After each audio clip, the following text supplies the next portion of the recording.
we will now proceed with the final panel discussion.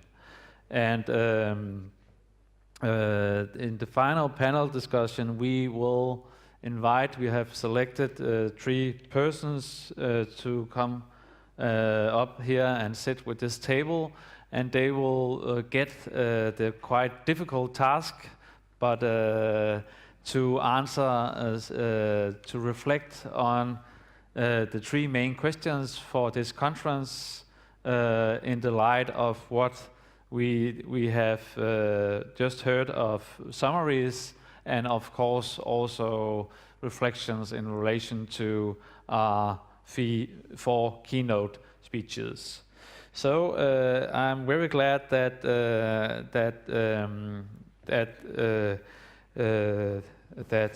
Dr. Helen Bound from the Institute of Adult Learning Singapore has willingly is one of the panelists. Please come forward. And the next person is Professor Dr. Gordon Jogin from the Center for Research in Assessment and Digital Learning from Deakin University, Australia. Welcome. And last but not least, Professor Bovon Kim from National Open University, Korea.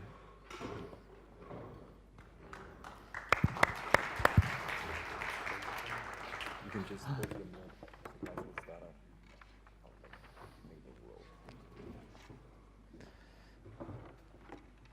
And just to resume, we had 3 questions, and our keynote speaker this morning was very precise by answering at least 2 of them. But just to repeat, the first one was about defining 21st century skills. What are the skills needed for lifelong learning in Europe and Asia in the 21st century? A small and easy question. The next one was a question about drivers for change. We have just recently also heard from the desktop study that something about the technological development as a driver for change. And last but not least, how are these skills influenced by the differences between Asian and European learning cultures? And here we have just heard Karen saying that maybe this is not a meaningful distinction because there's a lot of distinctions also within each, within Asia and Europe. So I think that we should start out with each of you, and you can pick one of the questions, and then we'll see if you pick the same area or how will it goes. So Dr. Helen Bound, will you start out? Okay, Yeah. only one. Oh. One question. Okay. Yes. Okay. Yeah.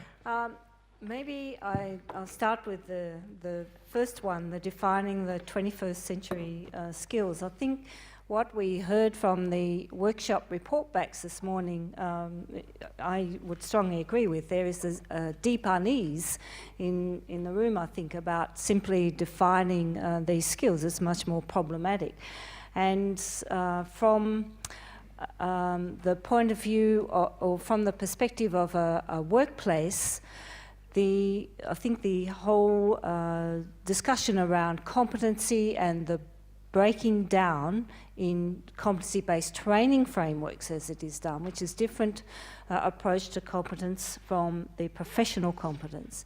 And this breaking down into parts of knowledge, skills, attitudes, and you can add values or add whatever, you are still breaking it down into component parts.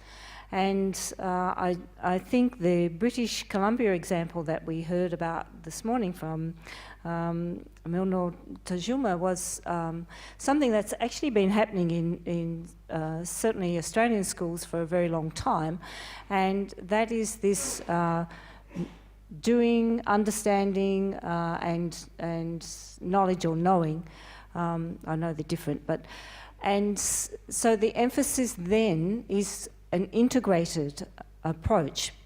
I think one of the dangers is that when we start to define separate skills, then we separate out parts, and it's very hard to put them back together into a meaningful whole. We need to start with the whole. And when we do things in the workplace, we are implicitly enacting our vocation, our profession, the meaningfulness of the task within the situation, and it is that which drives the meaning and the value of what we do. So yeah, I have some concerns about breaking things down into parts. Maybe the second one is my turn, I think.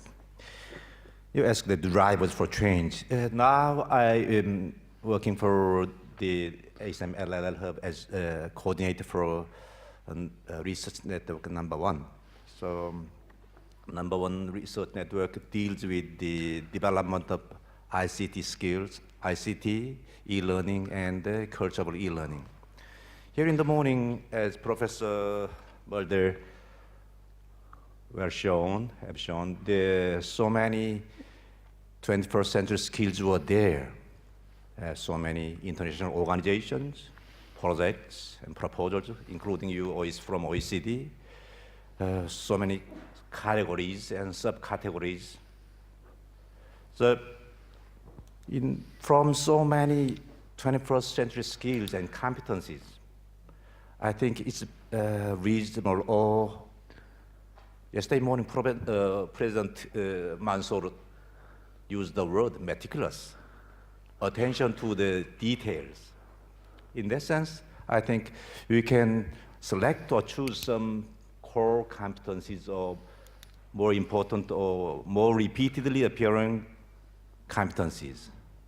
So from about 4 or 5 frameworks or proposals, I found that I chose some competencies: ICT, digital literacy, and communication, collaboration, critical thinking, and creativity. These are the core or more common competencies, I think. So, as I told you, my research field, main field is the e-learning and ICT. So I'd like to find some point of contact where the 21st century skills and e-learning or the changing e-learning can meet. So in that sense, I think this kind of new paradigm for e-learning may be designed. When the learners come into the e-learning platform, the learners communicate and collaborate with the other learners through web conferencing tools based on their individual learning. And from this communication and collaboration make them to think critically. And these create their own educational materials. So these materials, in that sense, it can be open materials. These open contents can be shared, adapted, and customized by other learners through the internet network. And these learners would be connected, communicate, and collaborate with each other. Thus, learners can be more active knowledge organizers as well as its recipients. So,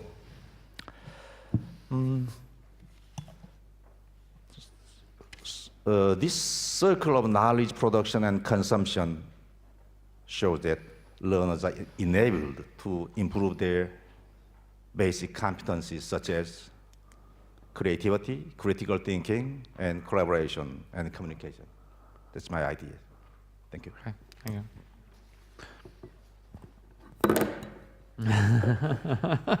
Did you all hear that? Please. Look, I'm going to respond to the second question as well. Uh-huh.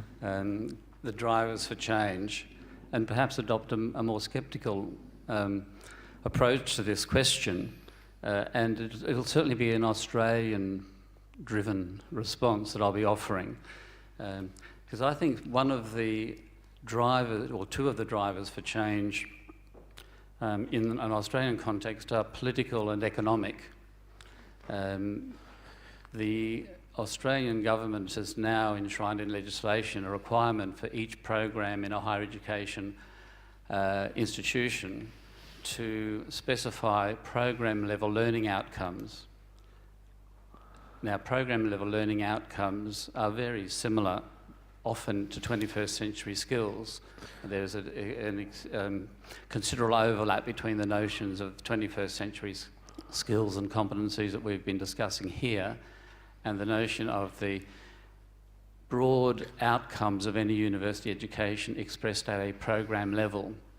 And the reason the government wants to do this and has made it a requirement is a concern that university programs are not producing people who are ready enough to actually do things in the workplace once they leave the university and into their field of practice. So this hasn't come from nowhere. This requirement to embed these sorts of skills, which I'll use that term loosely, haven't come from nowhere. They've come from a political system that is not necessarily terribly friendly towards universities and are placing a very strong, powerful demand on universities and how they operate, certainly in an Australian context. The second notion that's tied up with this second question, what drivers for change are creating a revolution, which has prompted me to think about the whole notion of change and how change occurs in higher education institutions.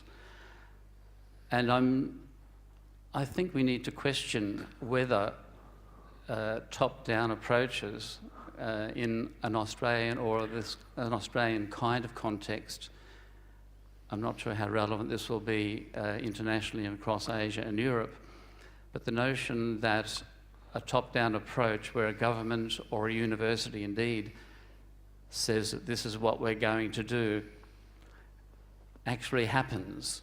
I think change is far more complex in universities, and directives from above or centralised directives to adopt something like a set of predetermined 21st century skills meets all kinds of resistances. So while there are drivers for change in the Australian context, and they're quite powerful, they're going to be responded to in very different ways. One of those ways, fortunately, involves disciplines and professions determining what those skills are themselves. And there's been a move over the last 5 years, maybe a little bit longer, across Australia, funded by government agencies to determine, for disciplines and professions to determine for themselves what those graduate skills should be. So I think the drivers are largely political and strongly economic. Change is more complex than we think. Okay. Thank you for the first response. I think that that maybe the audience will interact with you about these questions as well. So therefore, I think that we will use the next 10 minutes to open for questions in relation to the panel's first questions or comments in relation to the three main questions. Thank you very much. Yeah, a question to Helen, the first speaker of the panel. I have got a very short question. You have problems with breaking things down in parts. Can you give an example of in education or teacher professional development that we don't break things down? Is there such thing as a real holistic education in practice? I take your point, Martin. However, what the practice that I'm referring to comes from competency-based training frameworks, where we see a list of underpinning knowledge, a list of performance standards. It separates mind and body. It separates knowledge and practice. So it's these sort of breaking down into parts that I am concerned with. So the breaking down into skills and then classifying them as knowledge, skills and attitudes embeds those sort of practices that I think are highly problematic. I mean, for a long time now we've had, Sandberg's work about competencies about understanding the work. Competence-based training frameworks are not about understanding their work, they're about being able to do particular tasks. So now in Singapore, for example, with the push for the Skills Future policy, with a push for workplace-based learning and e-learning and so on, it becomes particularly important, I think, for there to be a change in this, what's become a dominant hegemony, a very dominant discourse in terms of the way educators think about designing learning for continuing education and training participants, those in the workforce. So I argue for holistic approaches. I agree with you that as soon as we talk about program standards and so on, we see program outcomes, learning outcomes and so on. That is a breaking down into parts. But it is not in terms of KSA, knowledge, skills, attitudes. Right? So it's a holistic, authentic approaches that reflect the vocation and the profession and what it means to be, an accountant, a cook, whatever it is. Yeah, thanks.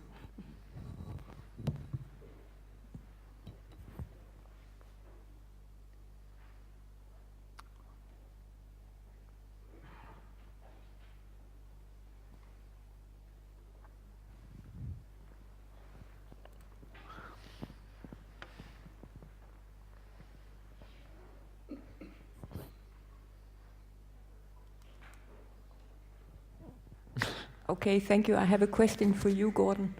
You were talking about the drivers for development from economics and government. I'm just curious, do you also see the role of technology in that? And how is the role of technology in that, if you have a view on that?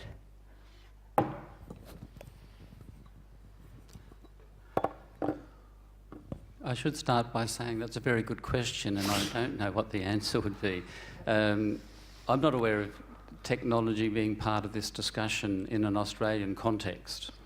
The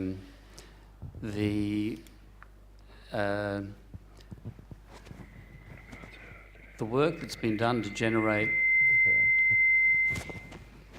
standard statements and statements of learning outcomes hasn't particularly engaged technology.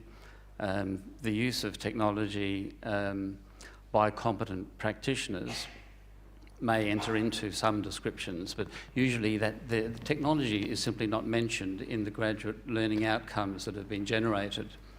The statements that have been developed are not terribly lengthy.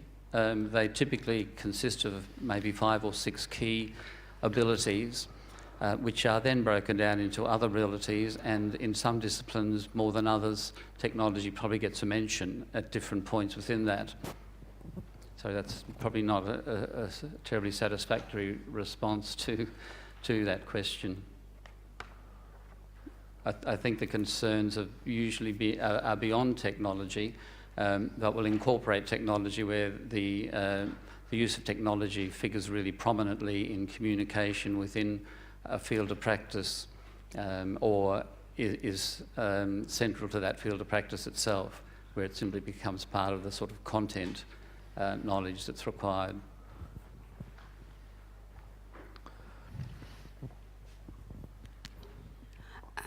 Thank you. I just would like to highlight maybe the pedagogy aspect of how do we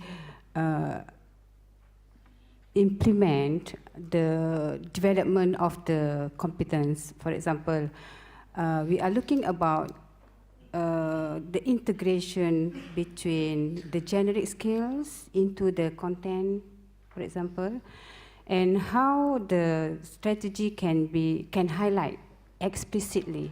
Normally, we are asked to integrate the generic skills into the delivery of the contents. But if it is implicitly done, the student might not be able to see what are the skills that they have to develop. So perhaps we have to look into learning about teaching for or teaching about. For example, for the thinking skill, are you concentrating on thinking, teaching for thinking, or teaching about thinking, which is more explicitly done, so that the student will be able to see how to apply the knowledge they are supposed to get. Thank you. Should I start? I think this has raised an absolutely critical issue in the whole skills discussion, and that is that the description of skills as somehow separated from other content knowledge is probably very questionable. What's happened with the development of 20th century type skills is that they've been abstracted from very concrete disciplines or professions. They've been pulled out of that, put into another context where they appear to develop a life of their own.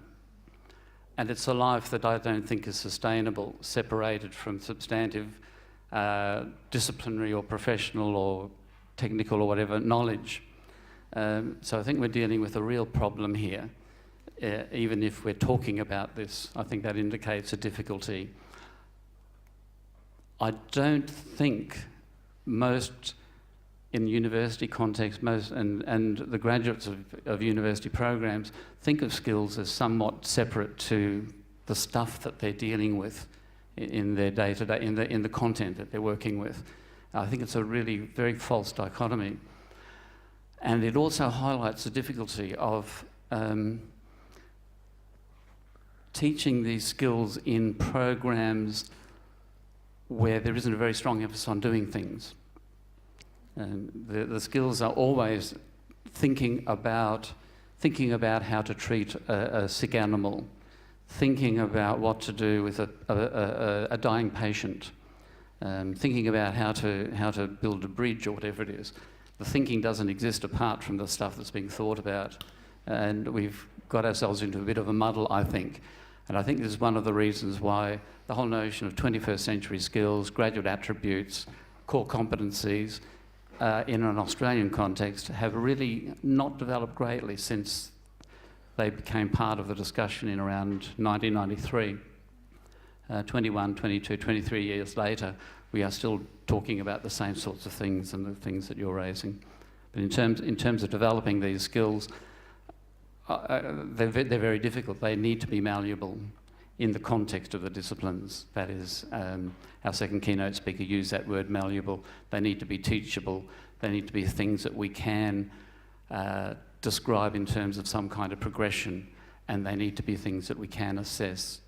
And in my experience, the assessment of these sorts of abilities outside of fields of practice is very difficult. Yeah, I agree with Gordon that this separation out of the parts, and I think it also raises what was pointed out in the feedback from the workshops about the notion of skill, and it's somewhat problematic and thought of very differently in different circumstances and by different disciplines and groups. So that's one part. On a more pragmatic approach in terms of developing ways of thinking that are part of a discipline or part of being an engineer or a teacher or whatever it is. I think this is where the importance of authenticity comes in terms of the design of the learning and the design of the assessment tasks. So that, in that sense, the various parts are woven and integrated together. You don't say, oh, on Tuesday afternoon we're having a session on thinking skills, and on Wednesday morning you're going to learn about how to handle difficult students. These things are worked. We need to find ways to creatively work them holistically together, and then also find ways to help our learners to some degree unpick and see, make visible what it is that they are dealing with, but see it always in the context of the whole. So this is where perhaps the thinking about thinking and the making of judgments about the performance and the standards of performance, and being aware what the standards of performance are expected, I think are important.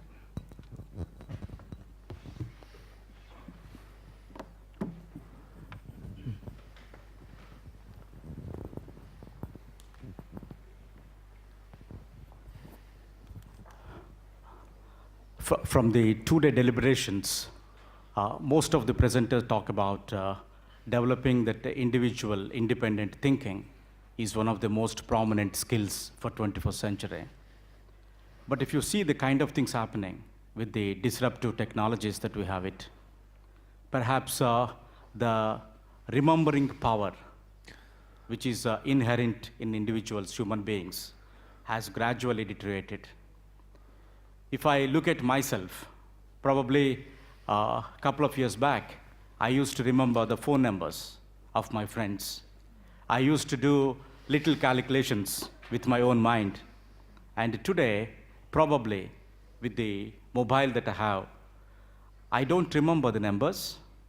I don't even use my brain to do little operations, because I have apps for everything in my hand.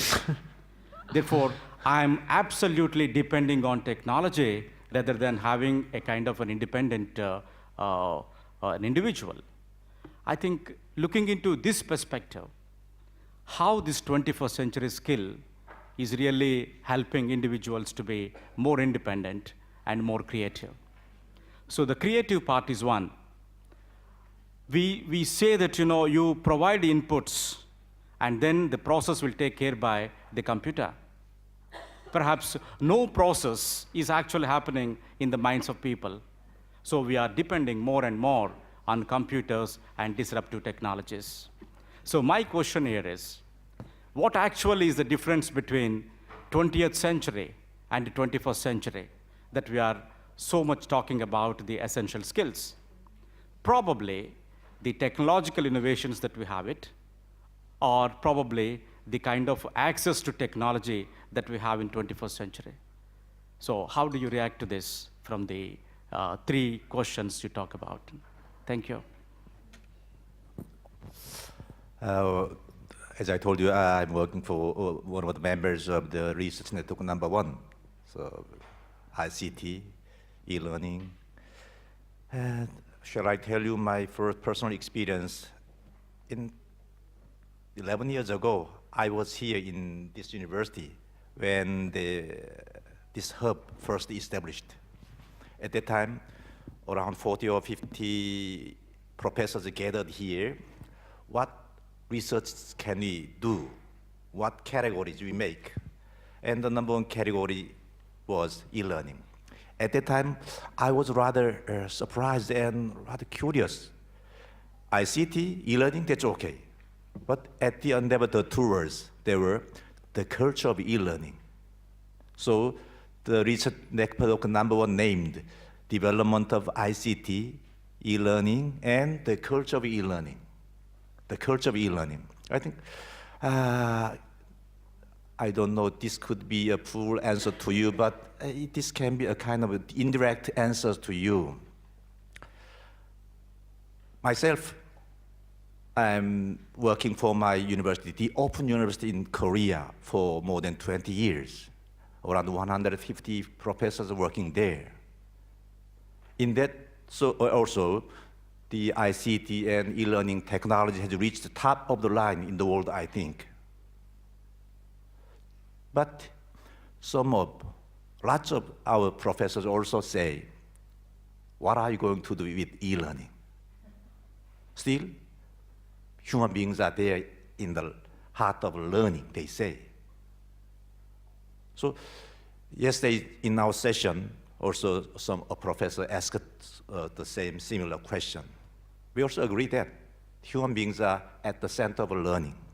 E-learning, ICT is only under the big word, learning, and only can be subtitles. So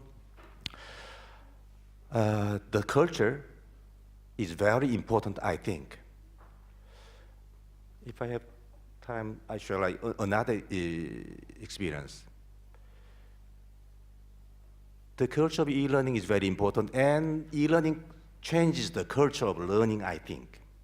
In my case, as I told you, from Open University.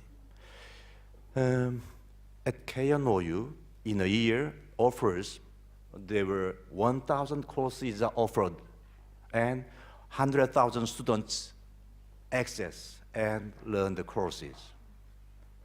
They can access through mobile devices anytime. But around 20 or 30% of our learning made through traditional classroom in our regional centers. But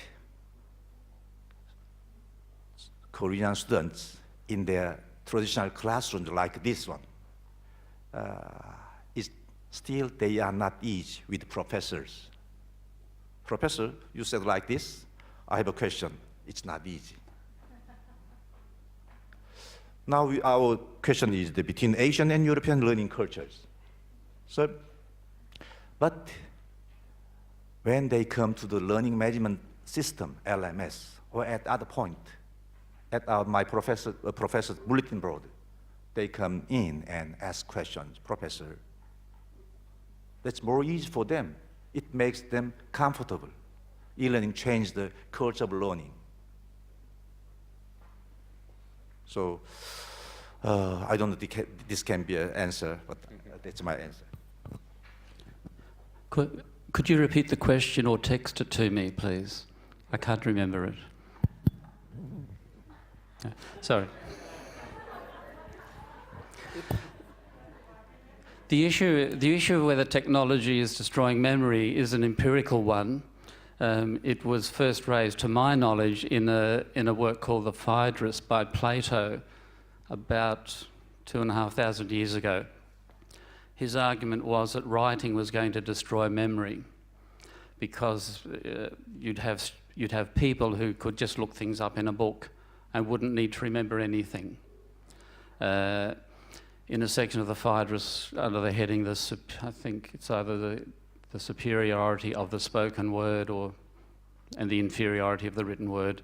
It was a strong argument against writing as technology, and he made an explicit claim that writing was going to destroy memory. And I'm quite interested in this proposition from the work I've been doing on oral assessment. I think we don't know what technology is doing to memory, but it is an empirical question, and I think there are many issues that we've been discussing in this conference that lend themselves to really empirical research from a learner's and a student's perspective. What is going on when students are learning online or in different ways, and what is happening to memory? I think it's most unlikely we're going to be producing graduates who are literally content-free, that don't remember anything. We know that's not going to happen. And we know that when we see professionals or lawyers or doctors in our own personal capacity, we expect them to know stuff and not have to run away and look things up on their computer.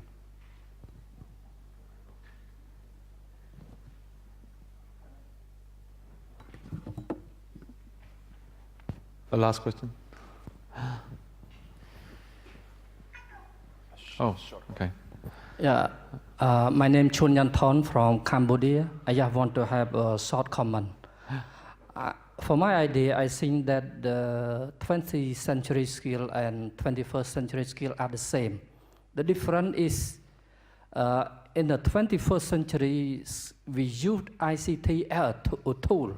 I think the skills are the same, but we use ICT, we use technology as a tool to calculate, to do something. Thank you. That's the very last one. Yeah.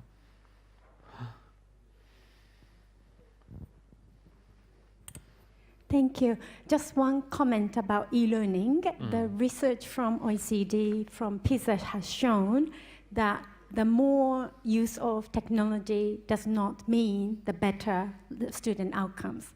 To some extent, yes, until level 3, but 4 and 5, the effect decreases. So the implication is whether the technology enhances pedagogy, then yes, but if not, so just introducing technology does not guarantee there is better learning. And another research is collecting how actually impacted the learning, and also not only learning but assessment too. And many countries report to us that because of this online, they can track down the learning processes. And that's very interesting, because we can pay more attention to not only outcomes, then learning processes and learning strategies. And this is an area that we need more research on, and e-learning and tracing all the data can have an impact to analyze more. Thank you. And also thank you to the panel for the discussion. And we will now proceed actually with my closing remarks and to finish the conference. And you may.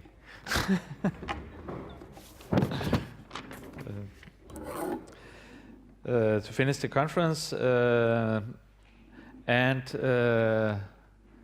after the conference is closed, there will be, for this afternoon, there will be internal research network meetings, and there will also be an advisory board meeting and a university council meeting. But you can see that from the program. But what I'm going to do now is to formulate my closing remarks, and this I will start out by thanking all of you for coming here to Copenhagen and engaging in these discussions today and yesterday. I think that it has been quite fruitful discussion, both characterized by agreements, but also disagreements, and also with a clear with clear formulations of what we need to know more about. So in that sense, I would use Professor Jørn Ørstrøm's title of his keynote speak. His keynote speech was titled with "Education, What to Do," and he actually, as you know, he actually said that there was something else to do, and he also explained why and how. And in a sense, this is what we have been discussing also today. Why is it changing? This is the drivers. Is it a technological driver, or is it political and economic drivers, or are they both fused together? And I think that when we are going to make a resume of this conference, we are of course going to make a resume that refers to the research that are actually backing up these recommendation like Jørn Ørstrøm's, but we should of course also show where there is a disagreement or a discussion going on in relation to the topics that we have been involved in. That also means that we, in relation to the workshops, which are different ways of going into these discussions or going into each of the questions or one of the questions, that we will need to, after this conference, need to work a bit more together with the workshop coordinators to actually formulate a written resume and also the recommendations, or at least the agreements that there are in relation to what 21st century skills, or what we should call it, actually are. Because we have seen that work is going on in OECD. We have also seen Martin's model that tries to reduce complexity across a lot of studies that piles up different competences. So in that sense, you can hear that the conference is maybe over, but we have some work to do. To actually make what you could call a resume that is more that is bigger than what we can actually make in summaries here today, of course. And but I think that we have had good discussions. I mean, we have now been practicing for some years to do that kind of workshops, and we have actually been able to establish a routine so that you actually are able to come back to this forum with three focus areas and also recommendations. And this is progress in the sense that ASML Hub's role is actually to function as an advisory mechanism for policymakers in our different countries, but also in relation to international organizations. So I thank you very much for being so engaged in this and being here. We know many of us has been here for many years, and this means that we have improved our competences in this particular discipline, that to hold a conference that actually gives an output like this. So for this, I am very grateful, and this is why I have now said thanks to you at least 3 times within 10 minutes. And I will also finish my closing remarks with saying it again, and hoping that you will now enjoy the lunch with each other and me in the ground floor like we did yesterday. I'm not sure that it is Danish smørbrød today, I don't think so, but it will probably be something good. So thank you one more time, and thank you for this conference, and I hope you will enjoy the rest of your stay here in Copenhagen. Thank you.